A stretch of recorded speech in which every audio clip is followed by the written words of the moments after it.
Hello and welcome to RTK School of War, and today's topic is Spearmen. So before we jump into the battle, I prepared this quick slide to remind everybody what the Spearmen are about.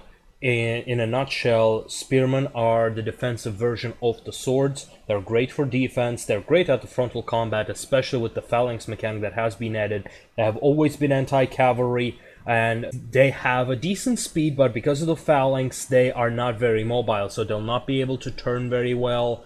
And especially right now, seeing as how they're a little overpowered, I suspect this is going to be their greatest weakness. And normally they are countered by swords and skirmishers. Swords, in the case of the sword fight, you will lose as spearmen, but you will, one, waste a lot of time of the enemy, two, you're still gonna do some decent damage to them. So usually you are the last target for the swords, just like you're like the last ideal target for the swords, just like the heavy swordsmen are the last ideal target for the cavalry. So let's begin.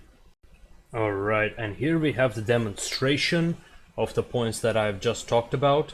At first you want to deploy depending on what you want to do in battle. Spearmen, being defensive units, are either going to be support for their skirmishers, or they're going to be support for the push. So you can either camp in the back or push forward, but not too forward because, well, you can get flanked very easily, and you're going to see what happens when you push a bit too much. I apologize for the video quality here, but for some reason it wasn't recording at the right one. So you want to be scanning the battlefield constantly to reposition yourself. While you are currently fast, usually the spearmen are as fast as heavy infantry. It's sometimes slower, sometimes a little faster. Currently they're a little faster, but being infantry, they're still very susceptible to ambushes by cavalry and things like that. So here you see me now. Look at my positioning on the map. It's by the tower. I'm sitting and waiting. I'm coming from behind. That's very important, especially if you're playing with randoms.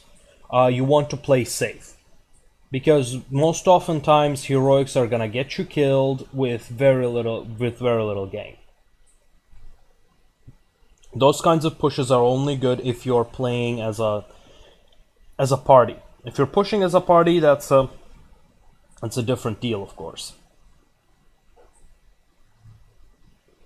So you see here, you see me overextending, and we're about to see what happens. And we have the first artillery shots coming in, which killed a few of my men, telling me, hey, you have overextended, go back. And keep moving to prevent that artillery fire from hitting you again. See, because I was moving slightly to the right, the artillery knew it was not going to be able to hit me, so it hit the other stationary guy. So our forces on the right are moving into the forest, and I'm waiting to see how the battle develops. Now, the barbarian cav on our side goes a little greedy and loses a lot of his cavalry right here. Now, if you do this kind of mistake with any other unit, like a infantry, you're done for. You're done for. That's part of why cavalry is so overpowered. You can recover from your mistakes very easily. So I see that most of our forces are moving into the woods, so I'm heading over there as well. After scanning the battlefield, we see that we outnumber the enemy opposition over there. So I go there to support, because that's the only flank where we can actually fight. The north is holding, and the enemies on the north will have to stay over there. Now you see cavalry has to change its position. I'm warning my team against the enemy cavalry. So our barbarian cavalry successfully interrupts the enemy citizen cavalry, which is the shock cavalry. And now you see the prime function of the spears, the cavalry support in combat. You see, in all the previous games, as you can see, every hit is, and citizen cavalry, I believe, is like tier 4 or... Yeah, they're a tier 4 cavalry fighting against tier 3 spears, and every attack is doing 200 damage. Almost killing every unit. Now let's see what happens. Okay, so cavalry charges, almost no damage. And now that I'm in phalanx, now they hit me from the side, so they're doing a decent amount of damage. This guy thinks he's just so tough right now. See, just a few seconds of attacks took out so much of their health. Now another rear charge. And he's receiving just as much damage as he did to me as he's pulling out. Now right now I'm receiving damage from my own phalanx. It's a little difficult, and you might see that I am not immediately activating phalanx. I mean, it's one play style to play with phalanx, but because of its friendly fire potential, you can only use it when you are fighting alone. So pikemen is something you really need to be careful about. Now, okay, now I'm gonna show you the Leonidas pull maneuver. So focus on these hoplites on the right. Now you see they have went a little forward. I've ordered them to go slightly deeper into the enemy ranks. This is to maximize the effectiveness of the shield bash. Now you see pikemen are basically the spearmen, except more of their advantages and more of their disadvantages. So they're even less mobile, but even more deadly from the front. So much so that nothing can kill them from the front, basically. But they can't turn. And they can't do phalanx when they are in melee, unlike spears. Now you saw me pulling into my enemy, and you just saw how much damage that just did. Now I keep chasing my opponent. Also, pikemen are generally slightly slower than spears. So as soon as you got them, you got them. As soon as you got them with their pikes up, you're good. Now the fatigue mechanic is also something you need to be aware of when you're using phalanx. The fatigue increases as you keep fighting and as you move forward. It reduces when you move backwards or lift your phalanx. Additionally, Leonidas' abilities, when upgraded, as well as his ultimate, reduce your fatigue, allowing to manage your fatigue. Fatigue is important because on highest level, the fatigue causes your phalanx to just not work. You don't do any damage when you are at maximum fatigue and in phalanx, but you still get the disadvantages of it, so you need to be aware. It would be nice if they would just simply lift the phalanx when they were too exhausted. Like right now, it's just a nuisance for the spearmen players, but it does not mean anything for the people who play against spears.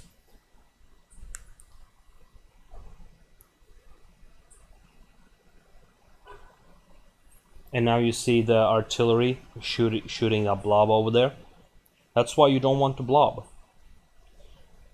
An artillery fire or some cavalry or even some skirmishers will be able to do tremendous damage if you blob. So right now my kill count is approximately 300, simply by following those simple rules and remembering what spearmen do. Spearmen are not even my main unit, but I like to use Leonidas in previous installments of Arena. I want to say he was my third favorite. As such, spears and pikemen have always been an interesting unit for me. So now we are gonna see how spearmen performed frontally against swords. Now, he started with a throw pillar. I noticed it and I raised my shields. So now he did minimal damage. I wait for my the fight in the shade cooldown to expire. As I approach, cooldown expired. I come in close, and I engage my phalanx. As you can see, he's doing no damage. Now, when you're attacking, let's pause for a second. You do not, when you are playing spears, just like with the pikemen, you do not give an attack order. You pull, you just do kind of a pull through, you just push towards the enemy. This allows you to maximize your area of effect when it comes to your spears. This is just me chasing the archers with my dying unit. Now see, now my fatigue got maximized, so I wasn't doing any damage, but I was still performing friendly fire. So I lifted my phalanx and I'm fighting normally.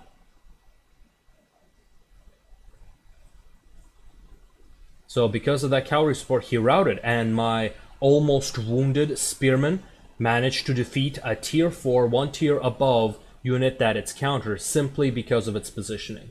Now, I don't think this should be the case, because a good spearman player will position himself always in a way that swordsman will never be able to engage. So I think swordsmen should still win against spears without the buffs. As you can see, 474 kills already against the spears without the buffs. But that's not the case right now. Currently, spearmen beat swords, as such making swords kind of obsolete. So yeah, my men are just kind of stuck, being shot at by the artillery. And that was the end of the game. Alright, I hope this helped. And I hope this helps you with the understanding and playing of the spears and their role in battle. Right now, as I said, spears are overpowered. So right now might not be a good idea to learn the basics of the spears, but in general, spearmen good from the front. They are very good defensive infantry. They'll hold the enemy until the reinforcements arrives. So if your team is heavily reliant on cavalry, you might want to use lots of spears. You might want to stay close to your cavalry and skirmishers to support them in the cavalry fights. After all, you are an anti-cavalry unit.